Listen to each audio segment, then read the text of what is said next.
மாண்புமிகு சங்கி அமைச்சர் மன்னிக்கணும், மாண்புமிகு எரிசக்தி துறை அமைச்சர் அவர்கள் பேச இல்ல மாண்புமிகு பாத்ரூம்ல நீக்கிட்டீங்களா? மாண்புமிகு பாத்ரூம்ல 3 மணி நேரம் உட்கார்ந்து இந்த எதிர்க்கட்சி தலைவர் நான் சொன்னா பாத்ரூம்ல 3 மணி எவ்வளவு நேரம்? 5 நிமிஷம் ஆகுமா? உட்காரணும். எல்லாருக்கும் பேச தெரியும். உட்காருங்க. பாத்ரூம்ல 3 மணி நேரம் உட்கார்ந்து இந்த எதிர்க்கட்சி தலைவர் சொல்றதுக்கு 5 நிமிஷம் ஆகாது. உட்காரணும். என்ன பேசணுமோ இதெல்லாம் தேவையில்லாத வார்த்தைகளை பேசினால் எங்களுக்கும் பேச தெரியும்.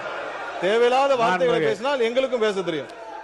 என்னவோ அதான் பேசணும். இல்ல மாண்பு உறுப்பினர், இந்த கரூர் மாண்பு உறுப்பினர், அந்த கம்பெனி என்ற வார்த்தையை நீங்க